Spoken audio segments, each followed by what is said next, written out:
Tick tick tick tick যে ঘড়িটা বাজে ঠিক ঠিক বাজে, কেউ কি জানে সেই ঘড়িটা লাগবে কয়দিন কাজে। টিক টিক টিক টিক যে ঘড়িটা বাজে ঠিক ঠিক বাজে, কেউ কি জানে সেই ঘড়িটা লাগবে কয়দিন কাজে। ঝকঝক ফক ফক করে যদ্দিন ঘড়ির চেহারা, তদ্দিন তারে কিনতে চাই যে খরিদ্দারেরা। সময় মতো সময় দিলে সবখানে বিরাজে, কেউ কি জানে সেই ঘড়িটা লাগবে কয়দিন কাজে। চকচক তক তক জীবন ঘড়ি করে যতদিন, দাম থাকে তার সবার কাছে বন্ধু ততদিন। মনের মাধুরী মিশিয়ে সাজাই নানান সাজে, কেউ কি জানে সেই ঘড়িটা লাগবে কয়দিন কাজে। হায় হায় হায় হায় আসল ঘড়ির অর্থ বুঝলাম না, সময় থাকতে সময়ের মূল অর্থ খুঁজলাম না। খাইলাম দাইলাম ঘুরলাম শুধু এই দুনিয়ার মাঝে, কেউ কি জানে সেই ঘড়িটা লাগবে কয়দিন কাজে। টিক টিক টিক টিক যেই ঘড়িটা বাজে ঠিক ঠিক বাজে, কেউ কি জানে সেই ঘড়িটা লাগবে কয়দিন কাজে। সমস্ত প্রশংসা সেই মহিয়ান গরিয়ান রব্বুল আলামিনের ওপর, যিনি এনায়েতপূর্ণ বরকতপূর্ণ করে আমাদের মাঝ থেকে 2 দশককে শেষ করে দিয়ে সামনের দিনগুলোতে আল্লাহ তাআলা নাজাতের দশকে আল্লাহ রাব্বুল আলামিন পদার্পণ করাচ্ছেন। সেই মহিয়ান গরিয়ান রব্বুল আলামিনের ওপর শুকরিয়া আদায় করছি। সকলে জবান ছেড়ে বলি আলহামদুলিল্লাহ। সমস্ত দুরুদে সালাম বর্ষিত প্রাণপ্রিয় নবী, প্রাণপ্রিয় নেতা জনাবে মুহাম্মদ আরবি, বিশ্বজাহানের নবী, বিশ্বজাহানের সৈয়দুল মুরসালিন, ইমামুল মুরসালিন, খাতামান নবুয়ত, নূরে হাবিবত, হাবিবে কুদরত মুহাম্মদ আরবি, সেই নবীর ওপর সকলে দুরুদে তাসলিমা পেশ করছি। সকলে বলি সাল্লাল্লাহু আলাইহি ওয়াসাল্লাম। আজকে আমরা 20তম রোজার অধিবেশনে আমরা বসেছি। তো আল্লাহ রাব্বুল আলামিন এই রমাদান মাসকে যে বরকতমণ্ডিত করেছেন, তার ভিতরে বরকতমণ্ডিতর কারণ, প্রথম কারণ হচ্ছে মাহে রমাদান মাস আছে মানুষের রোগাক্রান্ত ব্যক্তির, মমিনের হৃদয়টাকে আল্লাহ রাব্বুল আলামিন ডাক্তারির প্রেসক্রিপশন অনুযায়ী ঠিক করতে। কেমনি করে? একটা মানুষকে যদি অসুস্থ হয়, বিসুখ হয়, কিংবা রোগাক্রান্ত হয়ে যদি ডায়াবেটিস হয়, একটা মানুষ তখন যায় ডাক্তারের কাছে। ডাক্তারখানাতে গিয়ে সে চিকিৎসা করে, একটা প্রেসক্রিপশন দেয়। প্রেসক্রিপশন অনুযায়ী আজ এই খাবারটা রাতে খাবেন না দিনে খাবেন, কখন খাবেন, খাওয়ার আগে না পরে, কি মানা বিচ্ছেদ আছে, এই রকম করে যে এরকম একটা মানুষের কাছে আরেকটি মানুষ যেমন ডাক্তারের কাছে রুগী যায়, ঠিক একইভাবে আল্লাহ রাব্বুল আলামিন 11টি মাস মুমিনের কাছে অন্যান্য মাসের তুলনায় এই রমাদান মাসকে, মানুষকে তার রোগকে আল্লাহ তাআলা নিরাময়ের জন্য এই মাসটাকে অবতীর্ণ করে দিয়েছেন। সেই মহিয়ান গরিয়ান রব্বুল আলামিন তিনি রমজান মাসটাকে যে দিলেন, রমজান মাসে কি আমরা ইচ্ছা করলেই কি দিনে খেতে পারি? তা কিন্তু খেতে পারি না। ইচ্ছা করলেই কি যা ইচ্ছা তাই কথা বলতে পারি? পারি না। মিথ্যা কথা বলতে পারি? পারি না। গীবত গাইতে পারি? পারি না।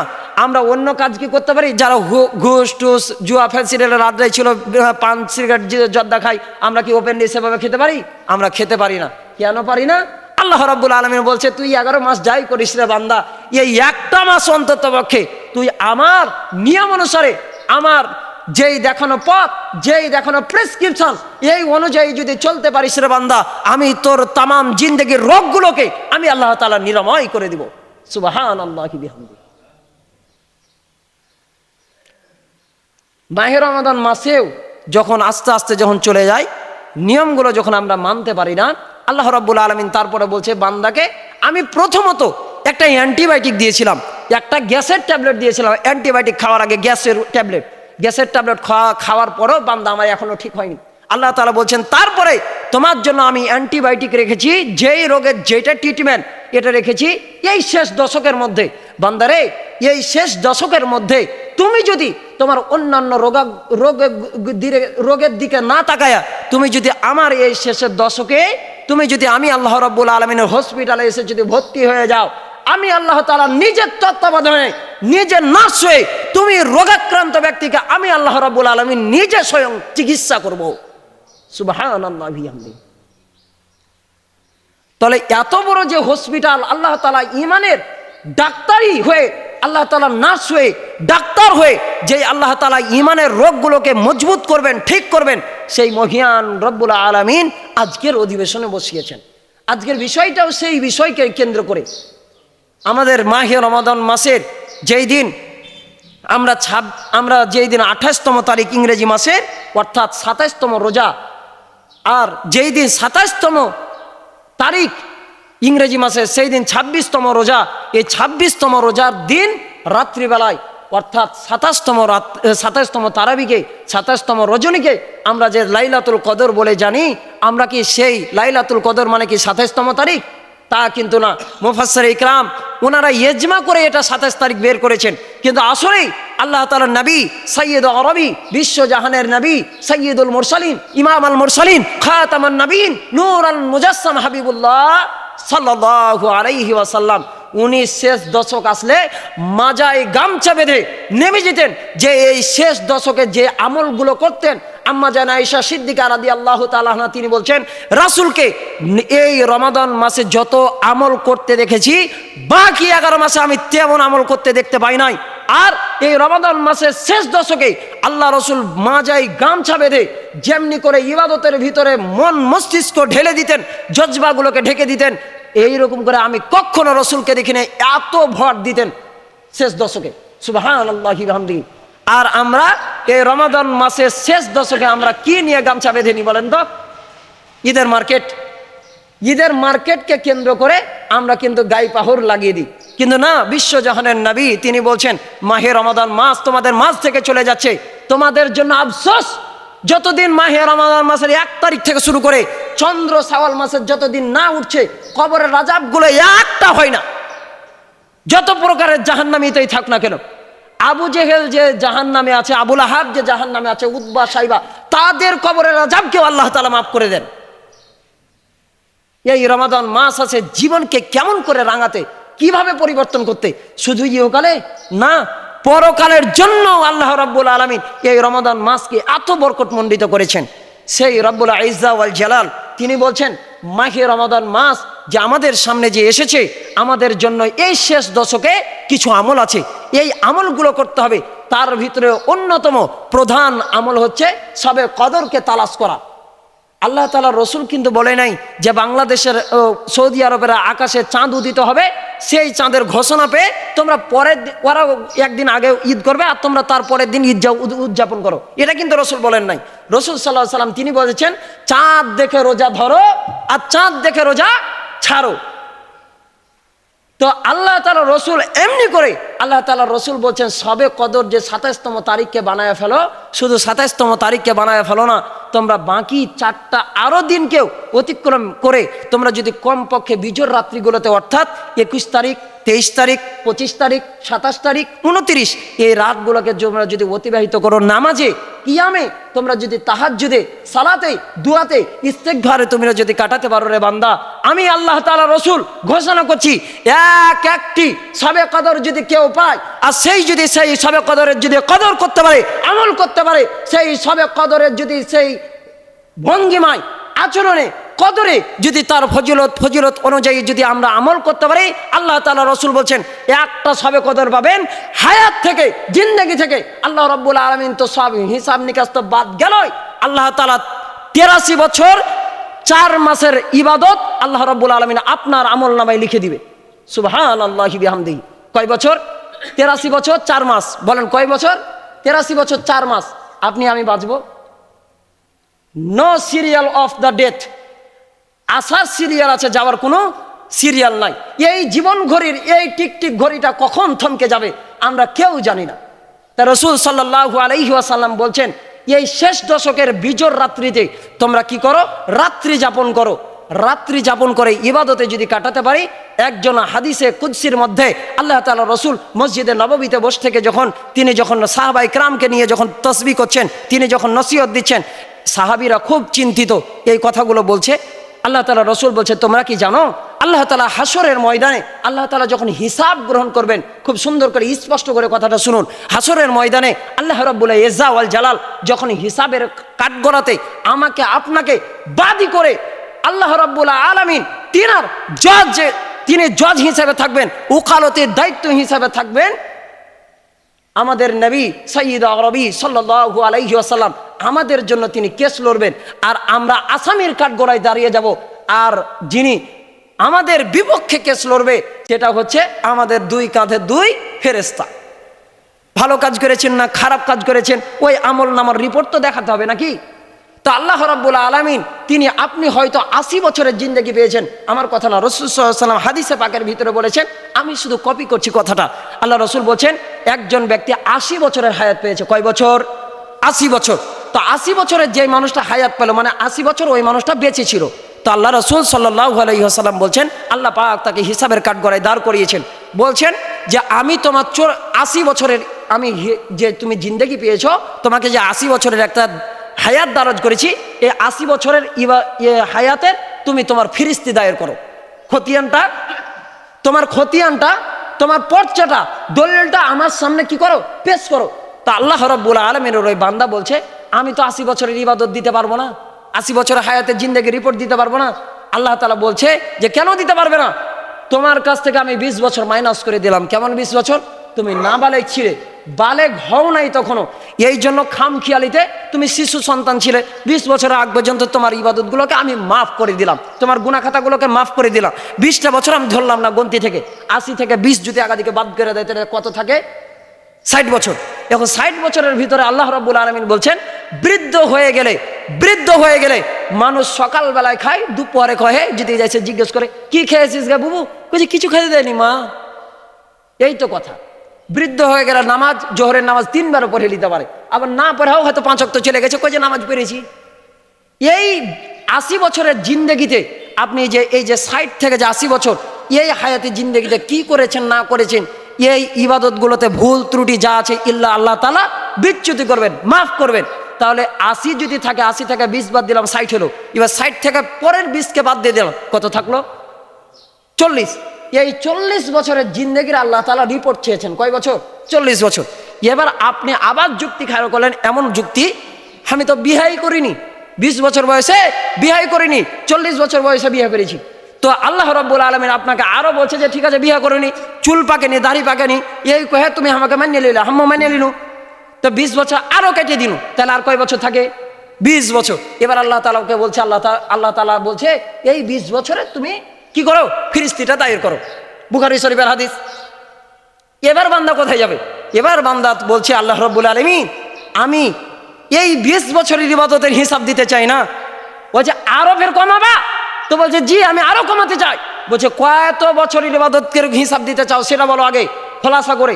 বলছে আল্লাহ তাআলা বছর দিতে চাই না। বলছে তাহলে মাসের দাও। মাসেরও দিতে চাই না। বলছে আল্লাহ তাআলা আমি একদিনের হিসাব দিতে চাই। কোন সেই একদিন?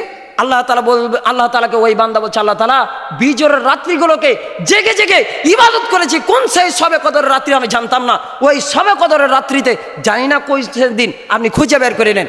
আল্লাহ রাব্বুল আলামিন দেখবে সবে কদরের রাত্রিতে তাহাজ্জুদের নামাজে দাঁড়িয়ে আল্লাহ তাআলার কাছে চোখের পানি ফেলেছে, দোয়া পড়েছে, ইস্তেগফার পড়েছে, ইস্তিগফার জানিয়েছে, আল্লাহ তাআলা হাবিবের উপরে সালাতু সালাম পেশ করেছে।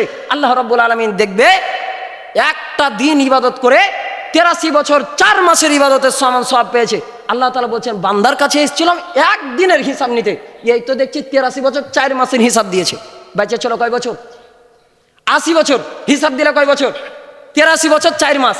আল্লাহ তাআলা বলছে বেকায়দা অবস্থা, এর কাছে কি আছে করতে যে সাম পেরিয়ে এলো। কথা তো এরকমই, তাই না? আল্লাহ রাব্বুল আলামিন বলছে যা বান্দা তোর হিসাব নিকাশগুলোকে আমি মাফ করে দিয়ে তোর জন্য আমি জান্নাতের সাকারাতটাকে আমি ওয়াজিব করে দিলাম। সুবহানাল্লাহি বিহামদি।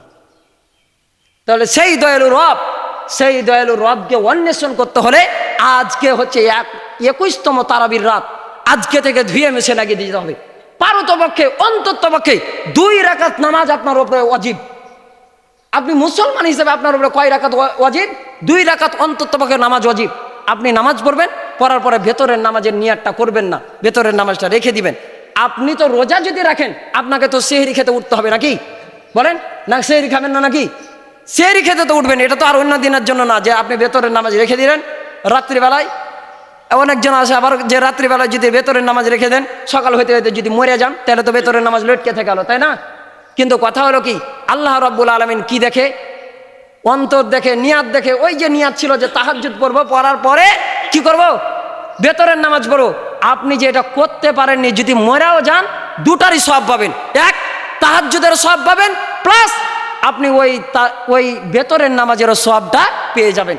বান্দা যখন কোনো খারাপ কাজের যখন নিয়াত করে, ওই কাজটা সংগঠিত হওয়ার আগ পর্যন্ত আল্লাহ রাব্বুল আলামিন হিসাব নিকাশে লিখেন না, কিন্তু বান্দা যখন কোনো ভালো কাজের আমল করেন সঙ্গে সঙ্গে হিসাবের খাতাতে লিখাবদ্ধ হয়ে যায়। আল্লাহ রাব্বুল আলামিন সঙ্গে সঙ্গে তখন এই যে হাদিসখানা যে পেশ হচ্ছে, আল্লাহ রাসূল সাল্লাল্লাহু আলাইহি ওয়াসাল্লাম বললেন, বলার পর এই যে হিসাব নিকাশটা আপনি কি করবেন জানেন? ওই যে ইয়াতি উঠলেন, সেহরি খেতে উঠলেন, সেহরি খাওয়ার পরে আমরা অনেক মানুষ আছি সেহরি খাওয়ার পরে ঘুমায়া যায়, ফজর নামাজটা পরে পড়ি। কিন্তু এই যে দেখেন সেহরি খাওয়ার আগে বা পরে 2 রাকাত কি নামাজ পড়া খুব কষ্ট? বলেন খুবই কষ্ট। অন্তত পক্ষে 2 রাকাত নামাজ পড়তে বললাম, 2 রাকাত নামাজ যদি পড়েন, আর সেই দিন যদি সবে কদরের রাত্রি হয়ে যায়, 2 রাকাত নামাজ পড়বেন, আল্লাহ রাব্বুল আলামিন 83 বছর 4 মাসের ইবাদত আপনার আমল নামায় রেখে দিবে। আপনি যদি একটা সবে কদর পাওয়ার পরে 83 বছর 4 মাসের যদি আপনি যদি আমল পেয়ে যান, আপনি যদি ইবাদত পেয়ে যান, আপনার বয়স যদি হয় 80 বছর, আপনার বয়স যদি হয় 40 বছর, আমার বয়স যদি শাহাদাতের হয় 24 বছর, আরও তো মানুষ আছে 10 বছর, 20 বছর, 15 বছর, 25 বছর, 30, 40, 35, 80 নাকি? ওরা যদি 80টা পায়, কমপক্ষে আমি বললাম কেউ যদি হাদিস থেকে পাওয়া যায়, কেউ যদি জীবনে 40টা লাইলাতুল কদর পায়, মানে 40 বছরে লাইলাতুল কদর জেগেছে, আল্লাহ রাসূল বলেছেন 3333 বছরের আমলে আল্লাহ রাব্বুল আলামিন তা লিখে দেয়। সুবহানাল্লাহি বিহামদি। 40টা লাইলাতুল কদর যদি পান জীবনে, কত পাবেন? 3333, 4টা 3, 3333 বছরের জিন্দেগির একটা আমল আল্লাহ রাব্বুল আলামিন লিখে দিবে। বাঁচবেন 3300 বছর বাঁচবেন? গ্যারান্টি নাই তো। জীবন ঘড়ির কাঁটা কখন থমকে দাঁড়িয়ে যাবে, সব শেষ হয়ে যাবে। আল্লাহ রাব্বুল আলামিন আল্লাহ রাসূল সাল্লাল্লাহু আলাইহি সাল্লাম যখন এই কথাগুলো যখন বলছেন, তখন কি বলছেন জানেন? ওই সাহাবীগণেরা, ওই তাবিগণেরা, ওনারা বলছেন আল্লাহ রাসূল সাল্লাল্লাহু আলাইহি ওয়াসাল্লাম, আমরা তো বুঝে নিলাম কদ আফলাহাল মুমিনুন, মুমিন হতে গেলে এই কাজগুলো করা লাগবে, এই কাজগুলো আমাদের জন্য ওয়াজিব, অবধারিত। আল্লাহ রাব্বুল আলামিনের হাবিবকে তখন জিজ্ঞেস করছে আল্লাহ রাসূল সাল্লাল্লাহু আলাইহি সাল্লাম, মানুষ তো বাঁচে ওই নূহ আলাইহিস সালামের জামানায়, আদম আলাইহিস সালামের জামানায়, দাউদ নবীর জামানায়, সুলাইমান নবীর জামানায়, জাকারিয়া আলাইহিস সালামের জামানায়, তারপরে ইব্রাহিম নবীর জামানায়, ঈসা আলাইহিস সালামের জামানায় মানুষ তো হায়াতে জিন্দেগি অনেক পেত, আমরা তো অল্প পাই। আমরা কি করব? আল্লাহ রাব্বুল আলামিন বলছে জয়টা লাইলাতুল কদর পাবে, তয়টাতে জেগে যাও। জেগে গেলে কয়টা কি হবে? এই যে বললাম, যদি জীবনে 40টা যদি লাইলাতুল কদর পান, 3333 দিনের একটা কি পাবেন? 3333 বছরের আপনি একটা কি পাবেন? আপনি একটা আমল পেয়ে যাবেন। নিজের আমল নামায় বাঁচবেন কিনা জানি না, কিন্তু হায়াতের জিন্দেগিতে লেগে যাবে। আর জীবনে যদি একটাও যদি পান, তাহলে তো ওই তো বললাম একটা লাইলাতুল কদর জেগেছেন, তার মানে আল্লাহ রাব্বুল আলামিন আপনাকে 83 বছর 4 মাসের ইবাদত আপনার আমল নামায় লিখে দিবে। হিসাব করছেন, দেখবেন, ক্যালকুলেটর মারবেন, ঠিক দেখবেন যে ওটাই। আর আপনি যদি করে দেন, আল্লাহ রাব্বুল আলামিন অগণিত সওয়াব দেয়। এটা তো হিসাব করে বললাম। আল্লাহ তাআলা যদি চায় আপনাকে আরো লাখ লাখ বছরের আপনাকে ইবাদত দিয়ে দিতে পারে। তাই আপনাকে আমাকে এই উম্মতি মুহাম্মাদের জন্য এই আমলটা অতীব জরুরি। আমাকে মানতে হবে, আপনাকে আমাকে করতে হবে। এই জন্য যত পারেন এই আল্লাহ রাব্বুল আলামিন তিনি কি বলছেন জানেন? লাইলাতুল কদরি মিন আলফি শাহর। এই লাইলাতুল কদর এমন একটি লাইলাতুল কদর, একে যদি জাগেন, এটা হচ্ছে বাকি অন্যান্য মাসের তুলনায়, অন্যান্য দিনের তুলনায় তফসির ইবনে কাসির থেকে এবং অন্যান্য তফসির ইবনে কাসিরের ভিতরে এবং অন্যান্য তফসিরের মধ্যে লিখেছেন তফসির কারেকগণ যে এই মিন আলফি শাহর অর্থাৎ হাজার হাজার, অর্থাৎ 1000 বলেনি।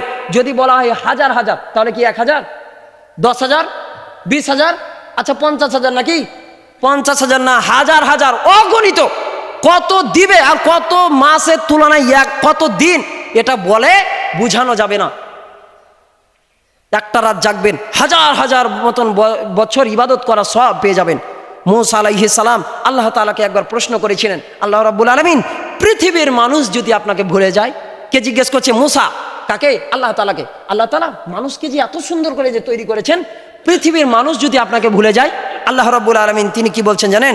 আল্লাহ তাআলা বলছেন, আমি এমন একজন ফেরেশতাকে তৈরি করে রেখেছি, আমি এত বিকার ধরনের একটা চেহারার ফেরেশতাকে তৈরি করে রেখেছি, ও যদি একটা ধাপ ফেলে, একটা হাতের লোকমা যদি ফেলে, গোটা পৃথিবী থেকে সেটে তার মুখের ভিতরে নিয়ে খেয়ে নিতে পারবে।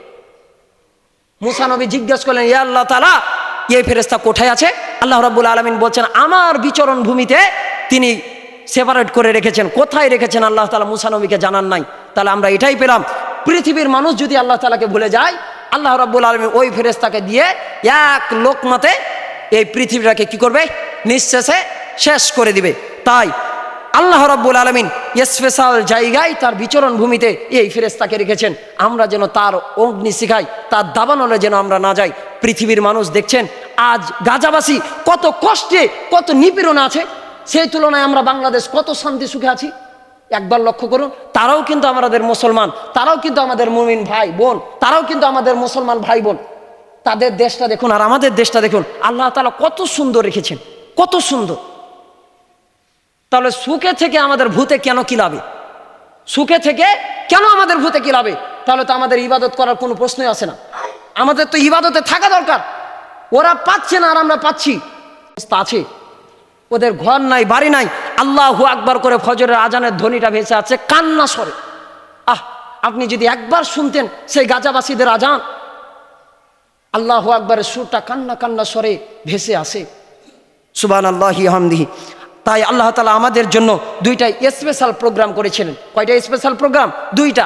জান্নাতে আমরা যে আছি, আমাদের দেহটা যে আছে, আমাদের দেহটা পরিচালনা করছে রূহ। এই রূহটা গুলোকে নিয়ে আল্লাহ রাব্বুল আলামিন ওই কিয়ামতের আল্লাহ তাআলার ওই আরশে মুআল্লার কাছে আল্লাহ তাআলা আপনাকে, আমাকে, আমার পরবর্তী প্রজন্মের সব ব্যক্তিদেরকে, তাদের সকলের রূহগুলোকে একত্রিত করে আল্লাহ রাব্বুল আলামিন প্রশ্ন ছুড়ে দিলেন। শুধু আগাদিকে ছিলাম আমরা, আর আল্লাহ রাব্বুল আলামিন ছিলেন আরশে আজিমে। আল্লাহ তাআলা বলছেন, আলাস্তি বিরব্বিকুম। আল্লাহ রাব্বুল আলামিন শুধু প্রশ্ন ছুড়ে দিয়েছিলেন যে, হে আমার বান্দারা, আমি তোমাদের কি রব নই? আলাস্তু বিরব্বিকুম, আমি কি তোমাদের প্রতিপালক নই, পালনকর্তা নই? আমরা সকলে কি বলেছিলাম জানেন? আমরা বলেছিলাম ক্বালু বালা, আমরা বলেছিলাম হ্যাঁ, আপনি আমাদের প্রতিপালক, আপনি আমাদের সেই মুনিব। আর বক্তা হিসেবে আল্লাহ তাআলা শুনে আমাদেরকে এই দিকটাই দিলেন যে তোমরা পৃথিবীতে যাবে, যাওয়ার পরে আমার নিয়ামত ভক্ষণ করবে, তোমরা দাসত্ব থেকে অন্য বিমুখতা করবে না। আর দ্বিতীয় অনুষ্ঠান হিসেবে যে অনুষ্ঠানটিতে ছিল, সেটা হচ্ছে আল্লাহ তাআলা ছিল বক্তা হিসেবে, আর শ্রোতা হিসেবে ছিল নবী আলাইহিস সালাম, পাইগাম্বার তারা ছিল। তো আল্লাহ রাব্বুল আলামিন তাদেরকে বলছেন, সুম্মা ইয়াতিকুম রাসূল, এমন একজন রসুল আসবেন যিনি সবাইকে বিশ্বাস করাবেন, যিনি সকলকে মানাবেন, ইসলামটাকে জানাবেন, বুঝাবেন, সকলের উপরে দাওয়াতকে পৌঁছে দিবেন। তখন মুসা সহ সমস্ত রসুলে আকরাম সকলে তখন কি বলছে জানেন? আল্লাহ রাব্বুল আলামিন কোন সেই পাইগাম্বার আমাদেরকে বলে দেন, কোন সেই নবী? আল্লাহ রাব্বুল আলামিন কি বলেছিলেন জানেন? আল্লাহ তাআলা বলেছিলেন, যেই নবীর নাম কালিমা, যেই নবীর নামকে আর পৃথক করে রসুল বলতে লাগে না, যেই নবীর রসুল বললেই কালিমা চলে আসে, এমন একজন নাম, তিনি হচ্ছেন প্রিয়ানা নবী, সাইয়্যিদুল মুরসালিন, ইমামুল মুরসালিন, রাসূলুল্লাহ সাল্লাল্লাহু আলাইহি ওয়াসাল্লাম। সেই নবীজির আমরা উম্মত। কল্পনা করেছেন? সেই নবীর আমরা কে? আমরা সেই নবীর হচ্ছে উম্মত। তাই এই উম্মতে মুহাম্মাদি আল্লাহ রাব্বুল আলামিন তিনি বলছেন, লা ইলাহা মুসা কালিমুল্লাহ, ঈসা লা ইলাহা ঈসা রুহুল্লাহ, লা ইলাহা ইল্লাল্লাহ মুসা কালিমুল্লাহ, তারপরে লা ইলাহা ইল্লাল্লাহ ইব্রাহিম ও সফিউল্লাহ, লা ইলাহা ইল্লাল্লাহ নূহ নজিহুল্লাহ। আর আল্লাহ তাআলা এমন করে বানালেন, লা ইলাহা ইল্লাল্লাহ মুহাম্মাদুর রাসূলুল্লাহ। এক্সট্রা করে কি রাসূল বলা লাগলো? রাসূল বলা লাগলো না। রাসূলুল্লাহ বললেই আল্লাহ তাআলা রসুলের নাম অটোমেটিক্যালি চলে আসে। তাই এগুলোতেই আল্লাহ রাব্বুল আলামিন মুহাম্মদ আরবি সাল্লাল্লাহু আলাইহি ওয়াসাল্লামকে রেখেছেন। কিয়ামতের ময়দানে রাসূল সাল্লাল্লাহু আলাইহি ওয়াসাল্লাম কাঁদবেন। এখন যে আল্লাহ রাব্বুল আলামিনের রসুল যে এই যে রওজা মুবারকের নিচে যে আসেন, তিনি সেজদা অবনত অবস্থায় আছেন। আল্লাহ তাআলা রসুল শুধু বলতে আছেন, ইয়া উম্মতি, ইয়া উম্মতি, ইয়া উম্মতি। আপনি আমি রোজ হাসরের মাঠে উঠলে শুধু ইয়া নাফসি করে ওই দিক থেকে এদিক দৌড়ে ঝাঁপা করবো। কিন্তু বিশ্বজাহানের নবী তিনাকে যখন আল্লাহ রাব্বুল আলামিন তিনাকে যখন উঠাবেন, কিয়ামত যখন সংগঠিত হয়ে যাবেন, আগেই কিন্তু রসুলকে উঠাবেন। রসুল যখন উঠবে, উঠানোর পরে আল্লাহ রাব্বুল আলামিনকে তিনি বলবেন, আনতা রব্বুল করিম ওয়া আনা নবিয়ুর রহিম। আল্লাহ রাব্বুল আলামিন, তুমি তো করিম আর আমি তো রহিম। তুমি বলো না তখন আল্লাহ তাআলা রসুল ইয়া নাফসি করে করে উঠবেন। আল্লাহ তাআলা রসুলের তখন চুলগুলো থাকবে উস্কো শুষ্ক, এবং আল্লাহ তাআলা রসুলের যে চোখগুলো, এই চোখগুলো পানি ঝরা অবস্থায় এত লাল হয়ে থাকবে, চোখের নিচগুলো কালো হয়ে থাকবে, এমন অবস্থা থাকবে রসুলের। দেখে আল্লাহ রাব্বুল আলামিন নিজেই তোনার রসুলকে দেখে মায়া লেগে যাবে, বলবেন ইয়া রাসূলুল্লাহ হাবিবাল্লাহ, আপনি কাঁদছেন কেন? আপনি বলুন আপনার ব্যথাটা কি, আপনার কষ্টগুলো কি? রাসূল আকরাম সাল্লাল্লাহু আলাইহি ওয়াসাল্লামের কথা শুনে আল্লাহ রাব্বুল আলামিন যখন জিজ্ঞেস করবেন আল্লাহ তাআলাকে, রাসূল সাল্লাল্লাহু আলাইহি ওয়াসাল্লাম কি বলবেন জানেন? বলবেন যে আমাকে যে উঠালেন জিবরাইল, তুমি যে আমাকে উঠালে, তাহলে আমার গুনাহগার উম্মতগুলো কোথায়? তুমি এত দেরিতে কেন উঠালে? জিবরাইল কি বলছে জানেন? জিবরাইল বলছেন আল্লাহ রাসূল, আপনাকেই সর্বপ্রথম উঠানো হয়েছে, আপনার গুনাহগার উম্মতদেরকে এখনো উঠানো হয়নি। যে মদ খেত, ফেন্সিডিল খেত, যে গাঁজা খেত, যে মানুষটা সিগারেট খেত, আল্লাহ তাআলা হাসরের ময়দানে বলবেন না যে আল্লাহ রাব্বুল আলামিন তুমি আমার এই কোছা মুবারকে, তুমি আমার এই চাদর মুবারকে তুমি শুধু আমার নামাজি ব্যক্তিদেরকে দাও, তুমি শুধু আমার ওই নামাজ রোজা করা উম্মতদেরকে ঢেলে দাও। আল্লাহ রাব্বুল আলামিনকে বলবেন না আল্লাহ পাক, যে ব্যক্তি রোজা করতো, যে মানুষ দাড়ি রাখতো, ওই ব্যক্তিরকে শুধু ঢেলে দাও। আল্লাহ রাব্বুল আলামিনকে উম্মত, এই নবী বলবেন না, আল্লাহ রাব্বুল আলামিনকে বলবেন আল্লাহ পাক, আমার পরে যতগুলো পয়গম্বরে, আমার পরে যতগুলো উম্মত এসেছে, আমার উম্মতগুলো সকলকে, যারা গাঁজা খেত, মদ খেত, ফেন্সিডিল দিত, যারা যাই করতো, কিন্তু আমি রসুলকে রসুলকে রসুল হিসাবে মেনেছে, এক আল্লাহকে যারা আল্লাহ বলে স্বীকৃতি দিয়েছে, যারা আমি আল্লাহ আমার রবকে যারা রব ভেবে যারা স্বীকৃতি দিয়েছে, একটা সেজদাও যদি মেরে থাকে সকলকে আমার এই কুছাতে দিয়ে দাও। এই রসুলের উম্মত হচ্ছি না আমরা, আপনি আমরা সকলেই হচ্ছি সেই রসুলের উম্মত। তাহলে আমরা কেন এই শবে কদর রাত্রাটা আপনাদের জন্য, আমাদের জন্য কত একটা বরকতপূর্ণ দিন। তাহলে এই যে সাবাবাকা কবলা হারামিক, আমাদের বৃদ্ধ হয়ে যাওয়ার আগেই আমাদের যে যৌবনকাল, এই যৌবনকালটাকে কাজে লাগাতে হবে। যদি কোনো বয়োবৃদ্ধ মানুষ যদি শবে কদর পায়, ওই শবে কদরে যতগুলো সওয়াব আছে, একটা যদি তাহাজ্জুদের নামাজ পড়ে এক রাকাত, ও যতখানি সওয়াব পাবে। একটা যুবক যদি তাহাজ্জুদের নামাজে দাঁড়িয়ে যায়, হাজার হাজার লক্ষ লক্ষ কোটি গুণ ওই বৃদ্ধের থেকে বেশি নামাজের সওয়াব পাবে। আল্লাহ রাসূল বলছেন, যেমনি করে কোনো পশম যেমনি করে গণনা করা যায় না, ভেড়ার, তারপরে ধরে নেন কোনো গরুর, তারপরে কোনো বকরির, কোনো ছাগলের যেমনি করে পশমের লোম গণনা করা যায়। যদি বলি যে সারাদিন মানে এই চুল কতটি আছে গুনেন তো, আপনি পারবেন? আমি যেমন পারবো না। রাসূল সাল্লাল্লাহু আলাইহি ওয়াসাল্লাম বলেছেন, যৌবনকালে যতগুলো আমলের সওয়াব আছে একটাও গণনা করে শেষ করা যায় না, একটাও শেষ করা যায় না। আল্লাহ রাব্বুল আলামিন তারপরে যে এই শবে কদরের যে আমলগুলো আমাদের মাঝে দিয়েছেন, এগুলোতে চলে যাব। তার ভিতরে একটাই মাত্র কথা বলতে চাই, যে আপনি হজ করতে পারছেন না, আপনি উমরা করতে পারছেন না, আপনি যাকাত আদায় করতে পারছেন না, আপনার জন্য এমন কিছু কিছু করণীয় দায়িত্ব কাজ আছে, আপনি যদি ওগুলো করেন, আপনার জন্য, আমার জন্য হজ এবং উমরার একটা ফজিলত, একটা বরকত, একটা সাকিনা আমাদের আমল নামায় অটোমেটিক্যালি চলে আসবে। একসময় আল্লাহ তাআলার নবীর এমন একজন পাইগাম্বারের এমন একজন বান্দা ছিল, যে বান্দার নাম হচ্ছে রবি ইবনে সুলাইমান। কি নাম? রবি ইবনে সুলাইমান। রবি ইবনে সুলাইমান একদিন রাত্রিবেলায় তিনি স্বপ্নে দেখছেন যে বাইতুল্লাহ শরীফ জিয়ারতে গেছেন। আপনারা যখন ছুটি পাই তখন আমরা চলে যাই অমুক জায়গা, ধুমুক জায়গা, আমরা এই দিক সেই দিক যাই, যা ভ্রমণ করে বেড়াই। কিন্তু এই রমজান মাসে যারা হজে যায়, যারা উমরা যায়, আর সেখানে যেয়ে যদি ইতিকাফে বসে যায়, এক একটা ইতিকাফ এক একটা কবুল উমরা এবং হজের সমান সওয়াব হয়ে যায়। সুবহানাল্লাহি বিহামদিহি। রবি ইবনে সুলাইমান আল্লাহ তাআলার এমন একজন পরহেজগারী ব্যক্তি, তিনি রাত্রিবেলায় স্বপ্নে দেখছেন তিনি বাইতুল্লাহ শরীফ জিয়ারতে গেছেন। রবি ইবনে সুলাইমান লক্ষ্য করলেন, বন্ধুদের সাথে পরামর্শ করলেন, হে বন্ধু সকল, আমরা তো এদিক সেদিকে হেঁটে চলে ফেলাই, তা আমাদের সামর্থ্য আছে, জ্ঞান আছে, গরিমা আছে, টাকা আছে, পয়সা আছে, চলো না আমরা প্রতিবেশী সকলকে বলি, বলার পরে আমরা হজে যাত্রার জন্য আমরা রওনা দিয়ে দিই। দেখুন একজন মানুষ কেমনি করে তার সর্বস্ব বিলিয়ে দিয়ে কেমনি করে হজে যাত্রার জন্য যায়। সমস্ত গ্রামবাসীকে বলা হলো, এলাকাবাসীকে বলা হলো, রবি ইবনে সুলাইমান কোথায় যাবে বলেন? হজে যাবে রবি ইবনে সুলাইমান। সমস্ত গ্রামবাসীকে বলা হলো, কার কি নাম দিবা দাও, আমরা রাসূল সাল্লাল্লাহু আলাইহি সাল্লামের ওই জিয়ারতের কাছে গিয়ে তোমাদের নাম ধরে ধরে তোমাদের জন্য বাইতুল্লাহ শরীফে জিয়ারত করব, এবং রাসূলুল্লাহ সাল্লাল্লাহু আলাইহি সাল্লামের কাছে তোমাদের তরফ থেকে সালাম কি করব, পরিবেশনা করে দিব। তা আল্লাহ তাআলা রসুলের ওই সাহাবী রবি ইবনে সুলাইমান, ওই ব্যক্তি ওই সকালবেলায় উঠে কিন্তু বন্ধুদেরকে নিয়ে সমস্ত এলাকাবাসীকে বলল, আমরা হজে যাব, হজে যাওয়ার পর আপনাদের জন্য সালাম পরিবেশন করব, তারপরে দোয়া ইস্তেগফার পাঠ করব। তারপর রাসূল আকরাম সাল্লাল্লাহু আলাইহি ওয়াসাল্লাম ওই একজন উম্মত ওই ব্যক্তি কি করেছে জানেন, একটা লিস্ট করেছে, বিরাট বড় লিস্ট করার পরে হজ্জে যাওয়ার জন্য রওনা হয়েছেন।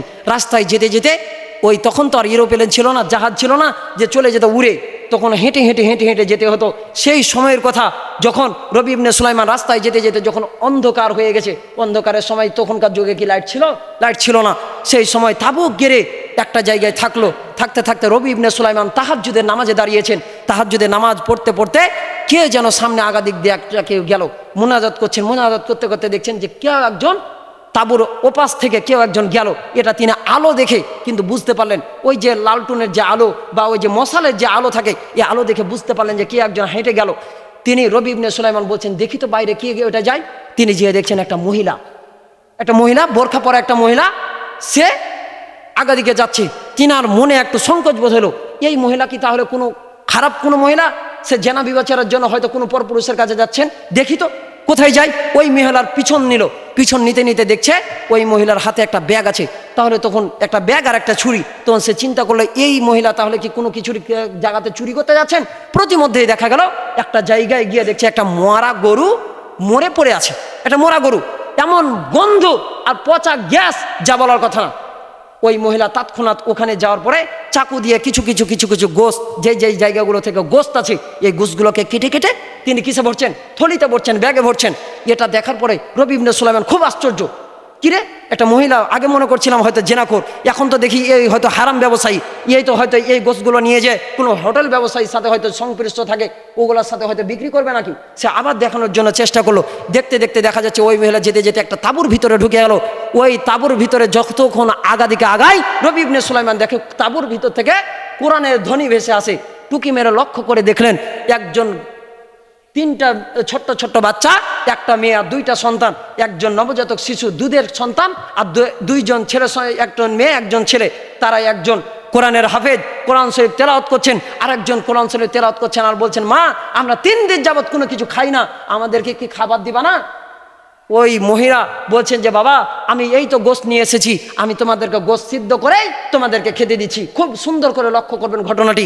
রবি ইবনে সুলাইমানের কথা শুনে রবি ইবনে সুলাইমান ওই মহিলার দিকে তাকিয়ে থেকে তিনি ভাবলেন, আমি যদি এখন না যাই এই হারাম খাদ্যগুলো ওই হাফেজ কোরআনদেরকে খাইয়ে দিবে। তিনি সঙ্গে সঙ্গে ঢুকে গেলেন। তিনি বললেন যে এই মহিলা থামো, তুমি কি করো এগুলা? বলছে আপনি কে?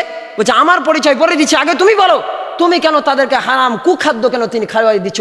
বলছে হে বান্দা তুমি শোনো, তুমি কোন সেই ব্যক্তি আমি জানি না, তবে আমি হচ্ছি নবী পরিবারের একজন লোক। আমি মহিলা, আমাকে কেউ কাজে নেয় না। আমি নবী পরিবারের একজন লোক, সেজন্য মানুষ আমাকে কাজে রাখতে চায় না। আমি কাজ করতে চাই, এই জন্য মানুষ আমাকে কাজে রাখতে চায় না। আমি যদি তাদেরকে না খাওয়াবো তাহলে তো তারা না খেয়ে মারা যাবে। তিনি বললেন যে তুমি তাই বলে হারাম খাদ্য খাওয়াবে? বলছে হ্যাঁ শোনো যুবক, ফতোয়াটা খুব সুন্দর করে শুনে নেন। আর জরুরত তাতা কাদ্দার হবে কাদ্রের জরুরত, আর জরুরত তবিহুল মাহজুরাত। আপনার যদি এমন অবস্থায় যদি হয়ে যায় বাড়িতে কোনো খাদ্য নাই, জীবন বাঁচানোর জন্য যতটুক পরিমাণ আপনার জীবনটা ধারণ করার জন্য বাঁচানোর জন্য যতটুক খাওয়া দরকার আপনি হারাম খাদ্য খেতে পারেন। কিন্তু ইচ্ছাকৃতভাবে আপনি হারাম খাদ্য খাবেন আর মনে করেন পেট ভর্তি করে খাবো, লাভ নাই, হবে না। হারাম খাদ্য যতটুক পরিমাণ আপনার জীবিকার নির্বাহের জন্য, আপনার পেটটা নিবারণের জন্য, বেঁচে থাকার জন্য যতটুক প্রয়োজন, শুধু পিত্তথলিটা সেতটুক পিত্তটা নিবারণের জন্য ততটুক খেতে পারবেন। ওই মহিলার কথাটা শুনে রবি ইবনে সুলাইমান বলছেন যে আমি হচ্ছি নবী পরিবারের একজন লোক। রবি ইবনে সুলাইমান বলছেন যে শোনো মহিলা, আমি হচ্ছে রবি ইবনে সুলাইমান, হজে যাত্রার জন্য যেতাম। থামো, তুমি একটু লক্ষ্য করো, তুমি এই খাদ্য তুমি আর খাওয়াও না, এই কাজগুলো তুমি একটু থামো, আমি তোমার জন্য কিছু খাবার নিয়ে আসছি। রবি ইবনে সুলাইমান যে তাঁবুর ভিতরে গিয়ে 2 রাকাত নামাজ পড়ে 2 খানা হাত তুলেছে, বলছে আল্লাহ তাআলা কি করব রোজা করে, কি করব হজে গিয়ে, কি করব উমরা করে, যদি নবী পরিবারের একটা মহিলা যদি না খেয়ে যায়। এখন দেখেন যে জামানার ভিতরে কত মানুষ 10টা 20টা আইটেম দিয়ে ইফতার করে। এখন আমাদের মাঝে অনেক মানুষ আছে ওয়ানাহারে থাকে। সাদকাতুল ফিতরা ঈদগাহে যাওয়ার আগেই পরিবেশনা করা দরকার ছিল। গরিব মানুষের আগে যতটুকু দেওয়া দরকার ছিল ততটুকু তাদের মাঝে বিলিয়ে দিতে হবে। দেখুন তো তাদের ঈদটা আর আমাদের ঈদটা কেমন। আমরা পোশাক আশাক নিয়ে মেতে আছি, আমরা 10টা বিষয় দিয়ে ইফতার করছি। অনেক মানুষ ওই নুন আনতে পান্তা ফুরায়ের মতন অবস্থা, তাদের খাবার নাই, কি দিয়ে করবে? রবি ইবনে সুলাইমান বললেন তার বন্ধুদেরকে, জাগেনি, সকালবেলা হওয়ার আগেই তিনি গেলেন, যার পরে কিছু আটা নিলেন, কিছু গোস্ত নিলেন, যার পরে হালাল খাদ্য দিয়ে আসলেন এবং বললেন এই টাকাটা রাখুন মা, আপনার সুবিধা অনুযায়ী আপনি খরচ করবেন, আর 5 মিনিট আছে, 15 বাজলেই ছেড়ে দেবো। তারপরে রবি ইবনে সুলাইমান তিনি বললেন কি জানেন, তিনি বললেন যে মা এই খাবারগুলো নেন, এই খাবারগুলো আপনার বাচ্চাদেরকে খাওয়ান, কখনো হারাম খাবার খাবেন না, আর যতটুকু পারেন ততটুকু পরেজগারিতা হিসাবে থাকবেন, আপনি যেভাবে থাকেন সব খুব ভালো আছে। এই কথা বলেই রবি ইবনে সুলাইমান চলে গেলেন। তাবুকে যাওয়ার পরে এই যে টাকা হজে যাওয়ার জন্য এসেছিল গ্রামবাসীর কাছ থেকে নিয়ে, যে তাদের সালাম দিবে, এই টাকাটাও কি করেছে, মহিলাকে দিয়ে দিয়েছে। এখন ওই কি করবে, এখন রবি ইবনে সুলাইমান বলছে যে হে বন্ধুগণ তোমরা যাও, আমি রওজা শরীফে যেতে পারবে না, আমি হয়তো খুব অসুস্থ, আমি এখান থেকে বাড়ি চলে যাব। তখন রবি ইবনে সুলাইমানের ওই কিছু কিছু ভক্ত যে ওই যে লোকগুলো আছে ওরা বলছে যে রবি ইবনে সুলাইমান তুমি তো আমাদেরকে উত্তক্ত করেছিলা হজে যাত্রার জন্য, আবার তুমি পিছন দিকে চলে গেলে, যাও তোমার মতো নালায়েকের কোনো দরকার নাই। পৃথিবীতে অনেক মানুষকে দেখা যায় যে কোনো কারণবশত যদি যেতে না পারে, আর কোনো কারণবশত একটা কাজ করতে চাইলে করতে পারে, ওকে টিটকার মারতে মারতে মারতে মারতে শেষ করে দেওয়ার জীবনটা। ফেরত এলো, এলাকাবাসী কয়েছে ছি ছি ছি রবি ইবনে সুলাইমান তুমি ফেরত এলে, ওই তো বুঝে যে কিসের জন্য সে ফেরত এলো। এবার যারা হজে গেছে, একজন ব্যক্তি হজে যাওয়ার পরে বাইতুল্লাহ শরীফ জিয়ারত করতে, ওই যে যেখানে 7টা চক্কর দিতে হয় কাবা শরীফের গিলাপের কাছে, একজন দেখছে রবি ইবনে সুলাইমান তার আগে আগে বাইতুল্লাহ শরীফ কি করছে, জিয়ারত করছে। তারপর জামারতে যে পাথর নিক্ষেপ করে, ওই পাথর নিক্ষেপ করতে যে একজন বন্ধু দেখছে যে রবি ইবনে সুলাইমান তার আগে আগে পাথর নিক্ষেপ করছে। আরেকজন ব্যক্তি ওই যে মাকামে ইব্রাহিমে 2 রাকাত সালাত আদায় করা দরকার, ওই মাকামে ইব্রাহিমে 2 রাকাত সালাত সে আগে আগে আদায় করছে। একজন ব্যক্তি দেখছে রসুল সাল্লাল্লাহু আলাইহি সাল্লামের কাছে জিয়ারত করতে যাবে রওজা মুবারকে, একজন ব্যক্তির কাছে আল্লাহ রসুল সাল্লাল্লাহু আলাইহি সাল্লামের ওই উম্মত গিয়ে কি বলছে জানেন, হে বন্ধু এ ব্যাগটা ধরো তো। বলছে তুমি যে চলে গেছিলে পিছন থেকে, তুমি আবার এখানে? বলছে আরে ব্যাগটা ধরো তো, ওদিক থেকে আসে, তারপরে বলছি আগে সালামটা দিয়ে আসি, যদি আমাকে না পাও বাড়িতে গিয়ে আমাকে ব্যাগটা দিয়ে দিও। ওখানে সালাম দিতে যা হারিয়ে গেল। তার মানে প্রত্যেকটা জায়গায় রবি ইবনে সুলাইমানকে সে দেখতে পেয়েছে। এবার ওরা ফেরত এলো, আসার পরে আস্তে আস্তে রাস্তায় বলছে জানো রবি ইবনে সুলাইমানকে দেখেছিলাম। ওই কুদ্দুস বলছে আমিও দেখেছি, ওই রহিম বলছে আমিও দেখেছি, ওই আব্দুল সালাম বলছে আমিও দেখেছি। সবাই যখন বলছে আমি দেখেছি, বলছে কিরে এত বড় বাটপা, আইলো আমাদেরকে নিয়ে রাস্তা থেকে ফেরত গেল, আবার আমাদের আগে হজ করে আবার চলে গেল। বাড়ি যা বলছে হে রবি ইবনে সুলাইমান তোমার মতো নালায়েক মিথ্যাবাদী আর জীবনে দেখিনি, এই নাও তোমার ব্যাগ। বলছে কিসের ব্যাগ? বলছে ওই যে তুমি হজে গেছিলে ব্যাগটা যে ধরতে দিয়ে গেল। কইছে না আমি তো টাকা বস্তা ব্যাগ তো দিয়ে দিয়েছি অন্যজনকে। এই কথা যখন রবি ইবনে সুলাইমানের কথা যখন শুনলো, তখন বলছে এলাকাবাসীকে পুছ করো, আমি তো হজে যাইনি, আমি তো বাড়িতে ছিলাম, বাড়িতে জিজ্ঞেস করো। সবাই বলছে হ্যাঁ রবি ইবনে সুলাইমান বাসাতেই।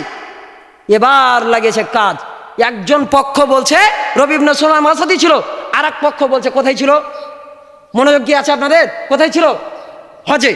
এবার প্যাঁচ লেগেছে। তখন রবি ইবনে সুলাইমান রাত্রিবেলায় তাহাজ্জুদের নামাজে আল্লাহ তাআলার কাছে 2 কান হাত তুলে বলছে আল্লাহ তাআলা কোন প্যাঁচ লাগাইলা? বিশ্বজাহানের নবী ওই যে কাঁদতে কাঁদতে ঘুমিয়ে গেছে, বিশ্বজাহানের নবী মাথার কাছে এসে বলছে রবি ইবনে সুলাইমান মাথা লাচ্ছে বিশ্ব নবী কার? রবি ইবনে সুলাইমান।